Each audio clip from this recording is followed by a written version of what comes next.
right now. Yes. Hello, absolutely. Dan. How are you? Hello. Start from the very beginning. Where were you born? Where are you from? What's your story? Well, I was born in Ashland, Ohio. That's a real place, right? You're not making that up? That's a real place, Okay. yes. I've been a musician since I was 5 years old. I remember standing on a milk crate at the church pulpit next to my father, who was a reverend and church pastor, and my mother was at the piano. We were a trio, and I sang the soprano part. At that time, the Blackwood Brothers Gospel Quartet sang at the church, and the music made a huge impression on me. I found out later that they were Elvis Presley's favorite group. I began playing the piano at age 10 years old and probably performed at least 1,000 times as a soloist, member of various choirs and other ensembles. There were one-man shows, and I played in rock bands. I began writing music professionally at the age of 19. There's another poor man who lives down the street, who doesn't have the money for new shoes on his feet. He works hard each day to earn his wage. It seems that life is a surrounding cage. And when I see the confusion all around us, I know that this is nothing humorous.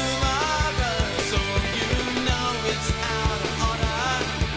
Let's all try to put the pieces back together again.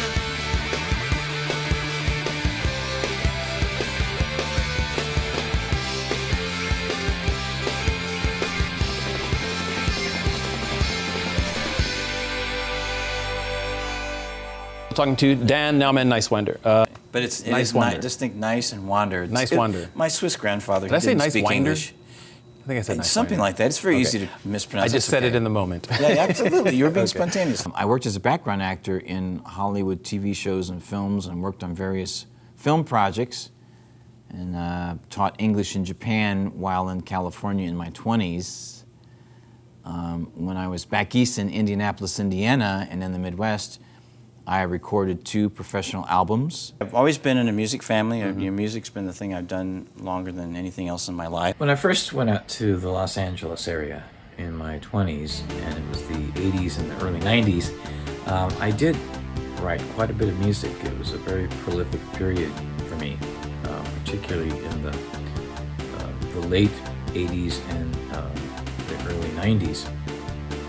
And I jammed with a lot of people, did one-off projects with various people. But the 2 musicians I worked with the most was a drummer, JJ, originally from St. Louis, Missouri, and guitarist El Tal from North Hollywood. So El had some original songs, but the vast majority of the demos were my compositions. And we tried to meet other musicians, put a band together, and nothing really gelled, but we had a lot of great creative work together, and Elle and I are still great friends to this day. And I won't go into the story of why I went back to Indiana, but that's a whole nother story. One of the things that I'm here to do in this Earth experience, I guess you could say, that was to make not only music, but to do it professionally, all the way. I met a producer-engineer in the Indianapolis area, and introduced to me from another musician in the area, and I had some new songs I was working on after coming out of a very difficult time in my life, and I went into the studio. I worked with some of the best studio musicians in central Indiana. Dane Clark from the John Mellencamp Band, who had just joined the Mellencamp Band like 6 months before. Also, Randy Melson, who was a bass player, worked a lot with the gospel singer Sandy Patty, who I knew from college days, and also did a lot of orchestrations for her. And then Charlie Smith, a great jazz guitar player in central Indiana. Even though he was quite versatile as well as a virtuoso, he could play rock and roll, but at the time he was mostly doing jazz, and he did some great solo work, particularly. on 3 songs that we did. One which ended up on Revolution of the Heart, which was a Chameleon. And David Birdy was the producer, and the engineer was Glenn Scott.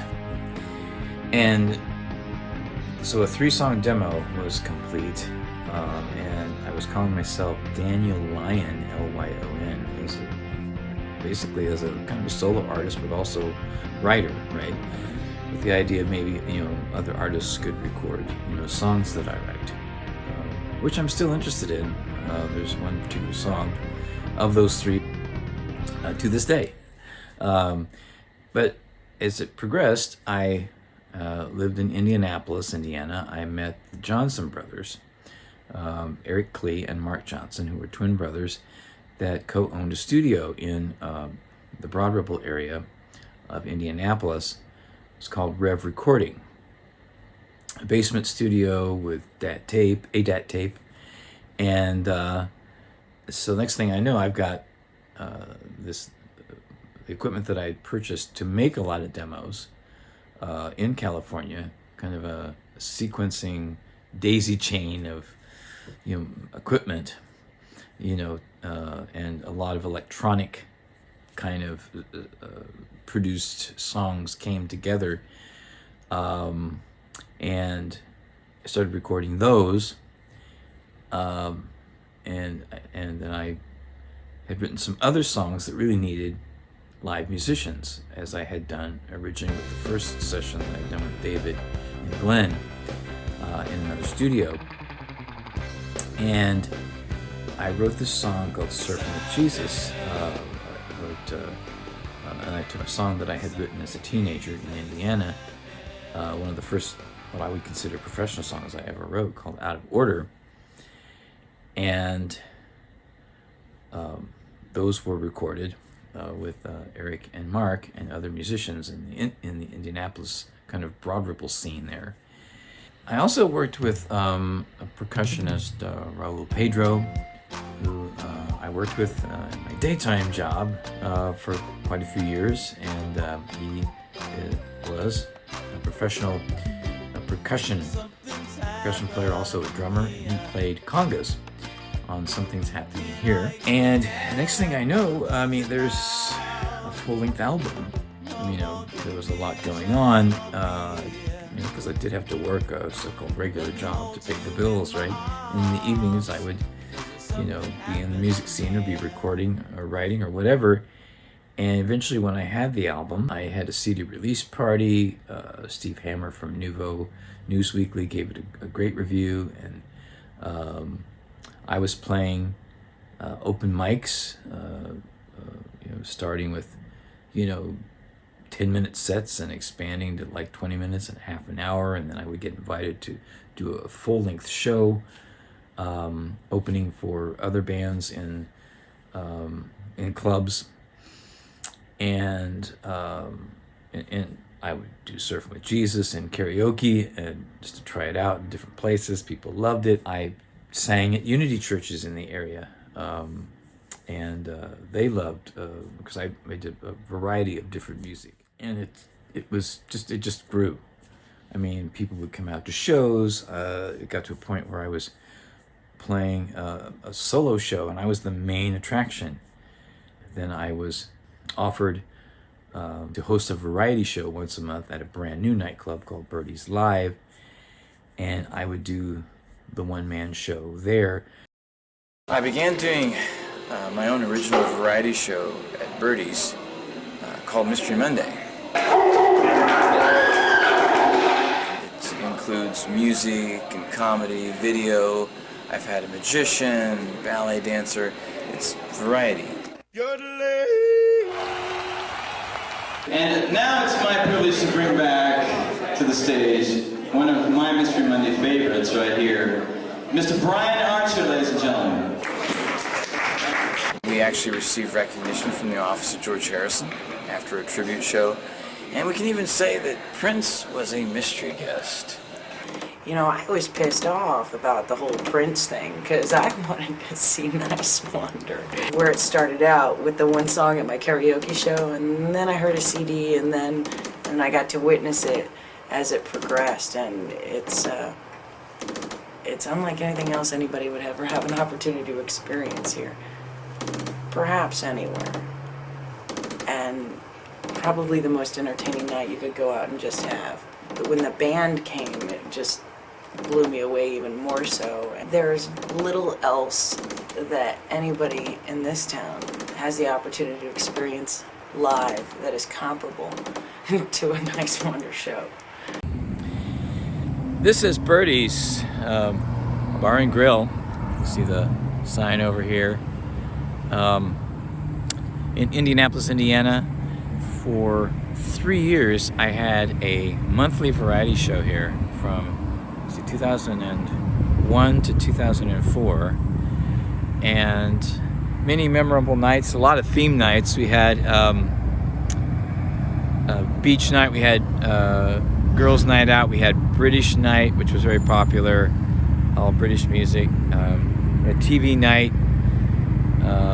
What else? Girls' night out. I mentioned that, right? Yeah. And it was so much fun. Dance night, Irish night, and speaking of Irish night, in March of 2002, we had to stop the show and let Prince and New Power Generation play a late night set, which was a benefit for, I guess, a shelter in Minneapolis. And they were playing Indianapolis that night at the Marat Temple earlier, and it was the last show of their tour, I guess. So they pulled the buses in here into the parking lot, did the show. They left probably about 4:30 in the morning, and then went to Minneapolis from here. That's what I understood. So, and it was a great night. They played an hour and a half in the middle of the night.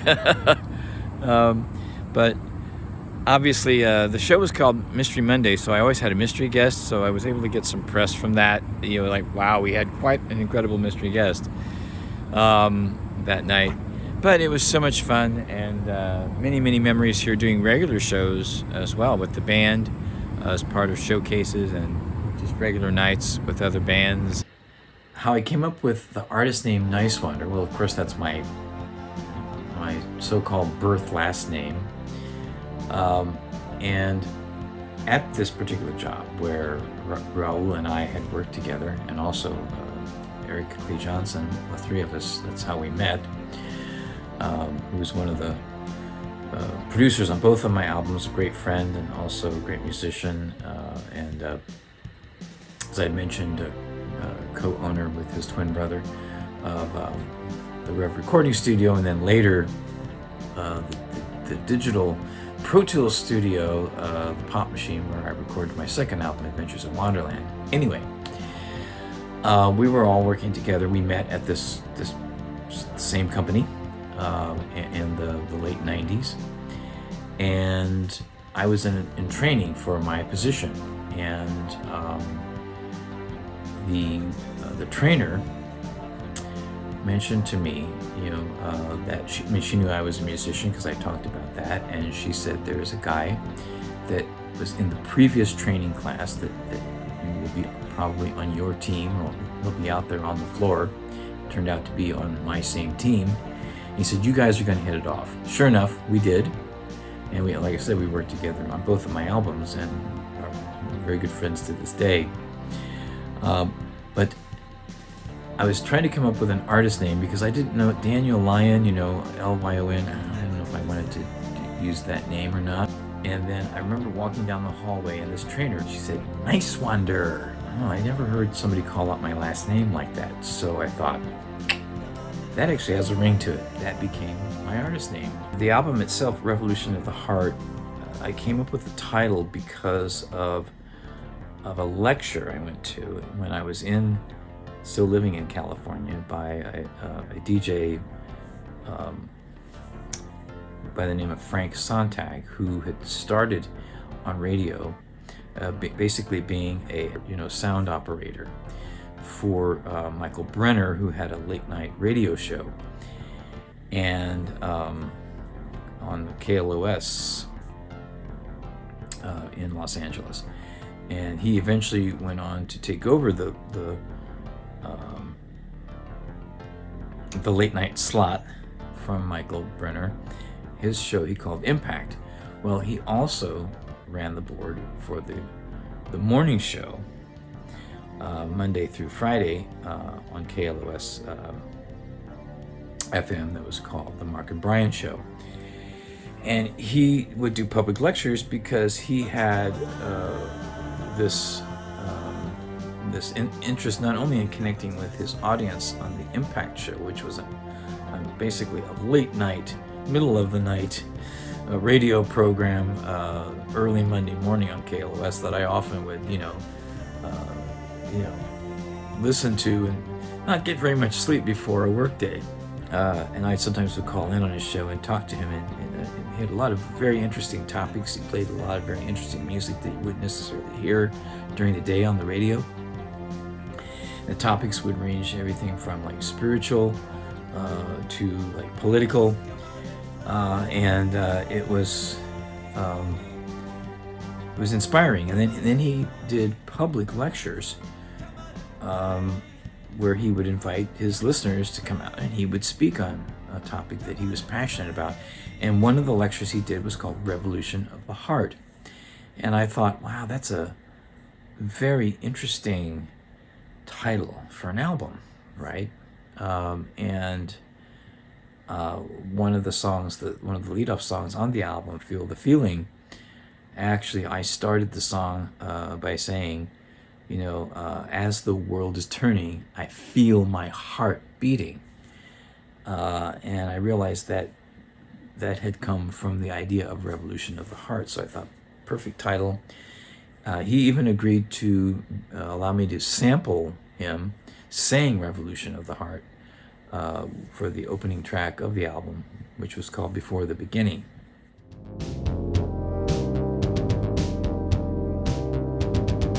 As this world is turning, I feel my heart beating.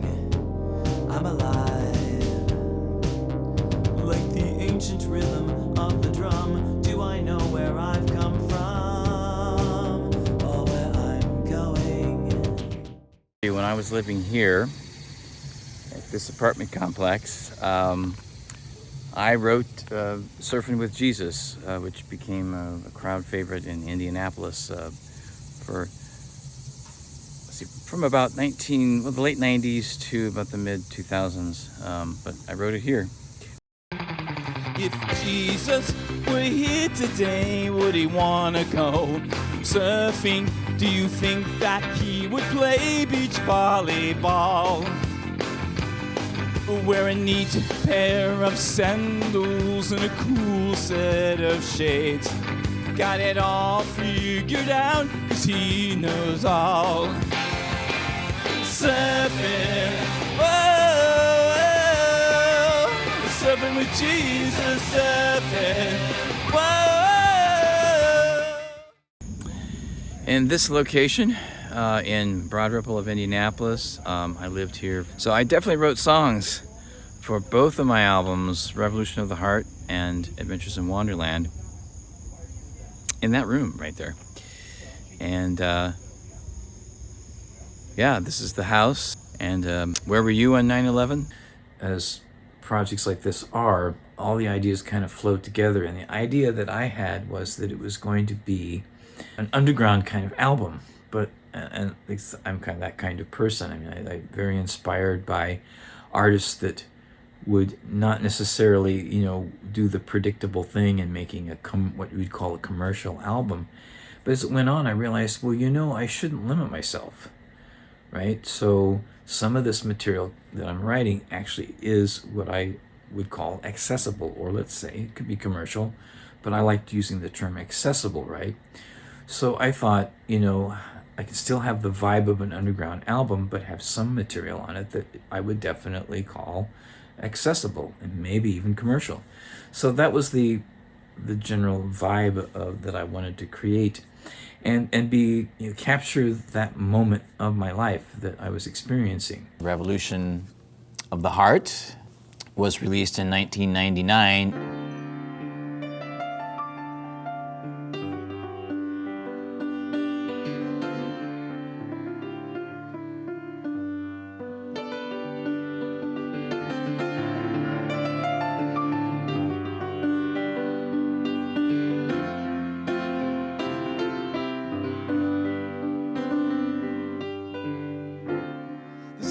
story of a woman.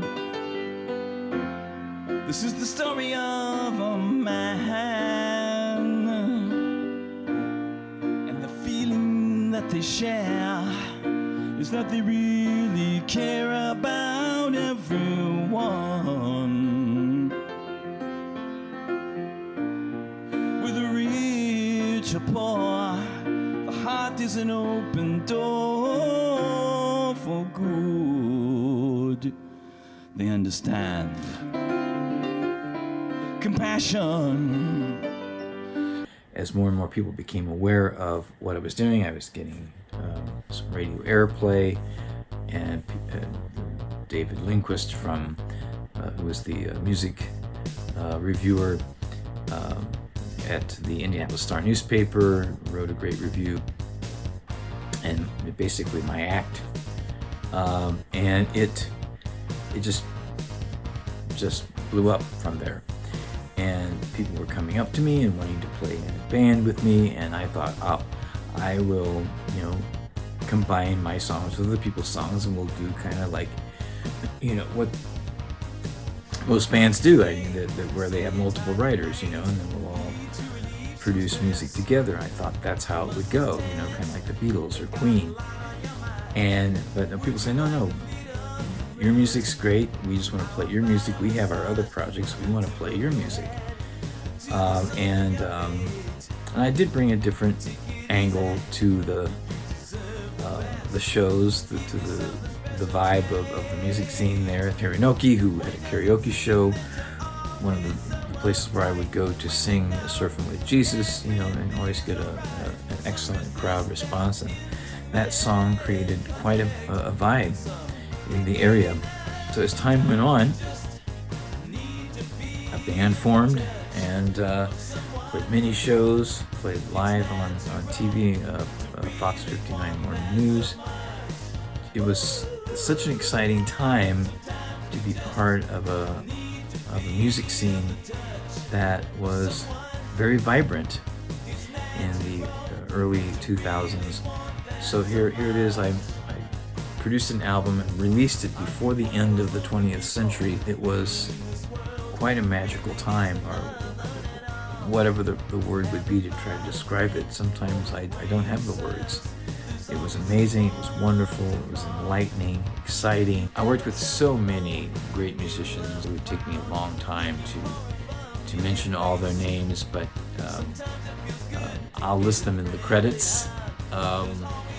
And so many wonderful friends there, club owners there, and as I mentioned, people in the media, Fox 59 Morning News, also the radio stations, X103 and WFBQ, WTTS based out of Bloomington, Indiana, and again Steve Hammer, Dave Lindquist, IndianapolisMusic.net, Matt Fetcher, Jeff Sample, who was also in the band and played an instrumental role in so many different ways.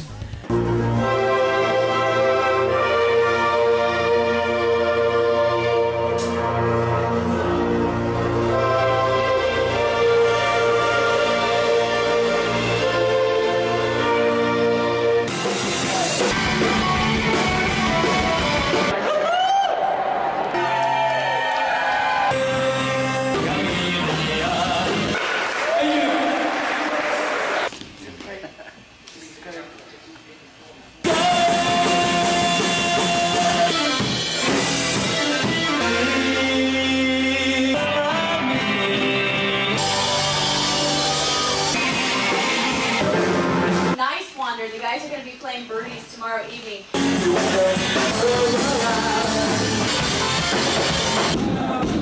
of all,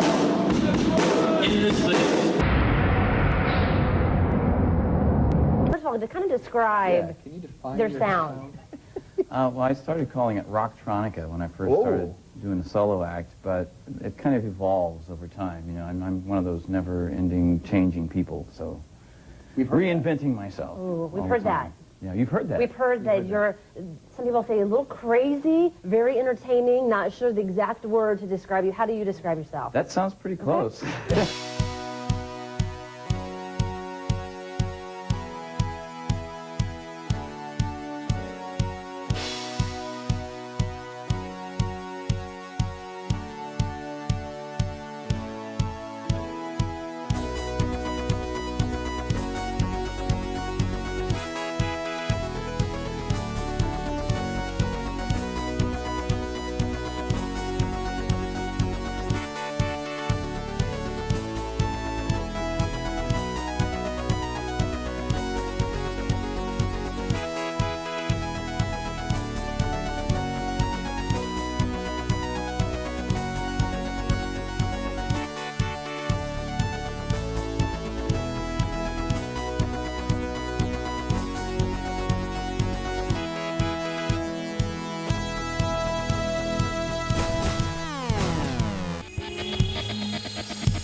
One night in your room when the folks are gone, a bright light comes through your window, way before dawn. These cool cats get off this metallic ship. They're wearing gray suits and they look real hip. They like the human race and they'll show us how they dance in the funky space. Funky outer space.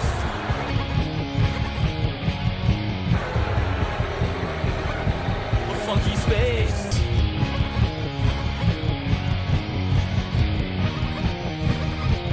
Funky space.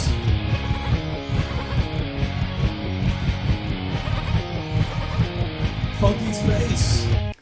There's always more to come. Enlightenment of the heart. Lights on in a body home. Lights on somebody's home. Lights on in a one home.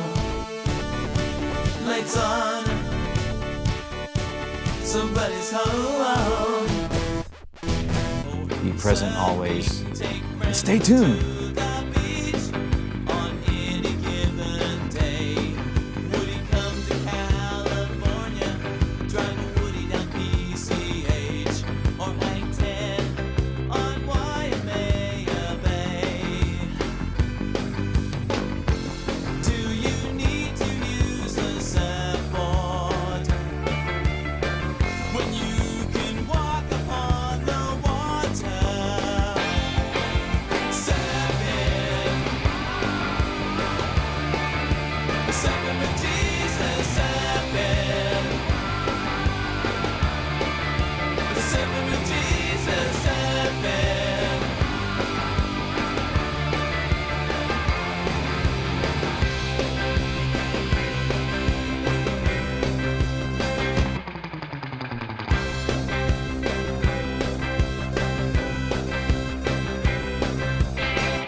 Thank you very much. But Dan, never give up.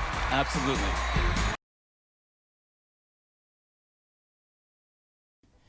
We're getting ready to change the world, so stay tuned.